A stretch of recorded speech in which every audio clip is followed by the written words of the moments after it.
Well, today news came of OpenAI CEO Sam Altman being sacked. Reportedly in a Google Meet by the board of OpenAI. And of course, Meera Murati, the chief technology officer of the company, has now taken over as the interim CEO. Now, this has raised many questions about the way forward for OpenAI, because remember, Sam Altman led the way as far as generative AI is concerned, and he is considered to be a visionary as far as this space is concerned. Of course, AI has been in the news in the past couple of days for all the wrong reasons. First, of course, deep fakes, and now the news of ChatGPT maker OpenAI CEO being sacked. What really does this mean? And what are the challenges ahead for OpenAI? I'm being joined now by Raghav Agarwal, who's the founder of Fluid AI, and also Manish Maheshwari, who's the co-founder of Foundry AI and AI expert as well. Thanks very much, gentlemen, for joining us on the broadcast this evening. Going across to you first, Raghav Agarwal, how do you look at Sam Altman's sacking? Because, he's, as I said, considered to be a master negotiator, somebody who also called for responsible and safe usage of artificial intelligence. This dramatic and sudden ouster, how do you look at it, and what could this mean for the world of artificial intelligence? Vedant, it was a complete surprise in the ecosystem, right? Because just in this week itself, Sam had led the OpenAI Developer Day. It was the first Developer Day by OpenAI. And he was sort of really leading from the front. In fact, if you read his tweets itself, he himself was quite surprised. It was a Google Meet that was called. So I think I'm not really clear in terms of what is happening at a board level. Obviously, the OpenAI is a non-profit, right? And the board is composed of largely non-employees of OpenAI. So what we are hearing is either there's a power struggle happening out here where people are feeling Sam was pushing too fast, too quickly, and the board was looking at more governance coming in. But as far as I think for now, at least from a technology perspective, it's business as usual. They've got Meera leading OpenAI. She's obviously been with them for a long time. So, but yes, more to find out and more to dig deeper. Absolutely. In fact, the board says that one of the reasons for his ouster was his lack of candor as far as communication is concerned. But you made an interesting point. You said that he was perhaps too ambitious and sort of moving too fast, which could have, in a sense, made the board a bit resistant, a bit sort of hesitant about, his place there. Manish Maheshwari, come in on this point. What do you think are the challenges ahead for OpenAI? And for, our viewers out there, OpenAI, in a sense, led the way for generative AI. It, of course, was a ChatGPT maker. So, what are the challenges ahead now? Do you think that the company is, in a sense, imploding? What are the challenges for Meera Murati now? Yeah, so I think just to add some context, right? So we at Foundry work very closely with several AI developments, and we are noticing that things are moving at a very fast pace. And also in a way that, in areas where we have not seen proper regulations or ethics about what is the right thing to do, right?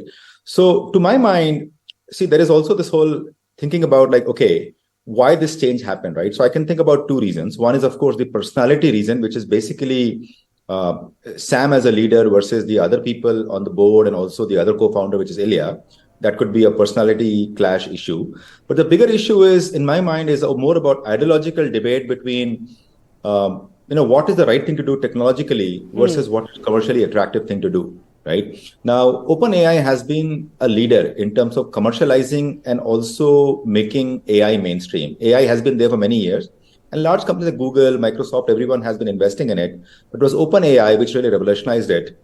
And also by putting a subscription model to it, OpenAI became the fastest growing, I would say, subscription company. Just by charging $20 for the pro package. And as you said, you always advocated for commercialization as well. In fact, Meera Murati has been known as somebody who has advocated for more, government, more governance and more regulation in this space as well. So how do you, Raghav Agarwal, how do you see regulation in artificial intelligence going ahead? Both at OpenAI and, of course, in the larger realm of artificial intelligence as well. What is the way forward as far as regulation in this space is concerned? Because as Mr. Maheshwari also pointed out, it could be a clash of ideology, less government versus more. So, there are those debates as well at play.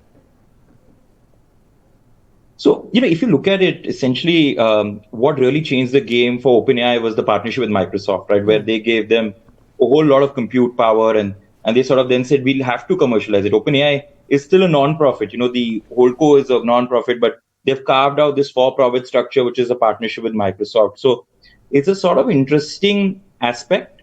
I think regulation is coming in regardless of whether OpenAI wants it or not, right? You see Joe Biden, the president of America, doing his executive order. Europe is coming up with a set of frameworks and rules. So, and the risks are obviously out there. We in India have experienced this whole deepfake issue just a few weeks ago. So I think the challenge is not going to be either are you for regulation, are you against it? I think it's going to be that the technology is already moving at a very faster pace. So do you slow down, or do you sort of say, take the genie out of the bottle and say, okay, now regulate me? Because, regulating something without knowing what it is also a challenge, right? Because you don't want to over-regulate this. This is game-changing technology. It can make an impact on millions of people's lives. That's right. So, of course, that debate is sort of the jury is out on whether, you want to move fast on it or perhaps exercise some level of caution.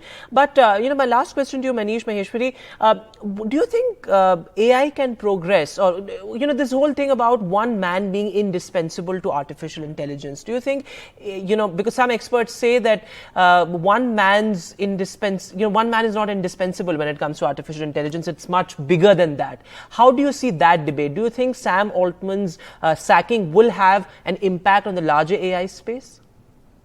See, no one is indispensable in my view, right? So clearly there is going to be some kind of a hiccup for a short time, but I think the company and the technology that has been created is much larger than one individual.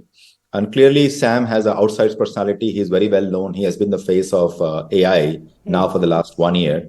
So it does take a bit of a beating. But in my view, I think, that's only going to be a temporary hiccup. I think AI is here to stay, and AI will radically change many things that we do. Right. The debate that it has ignited now is that what is the right way for AI to progress? And that is a core question as well. What is the right way for artificial intelligence? Because there are multiple perspectives in it, and it's still in the thick of things. But of course, this comes as a sort of a beating, as you said. But thanks very much, gentlemen, for joining us on this story. Of course, something that we will be watching very, very closely, this developing space of artificial intelligence, that it's penetrated all our lives.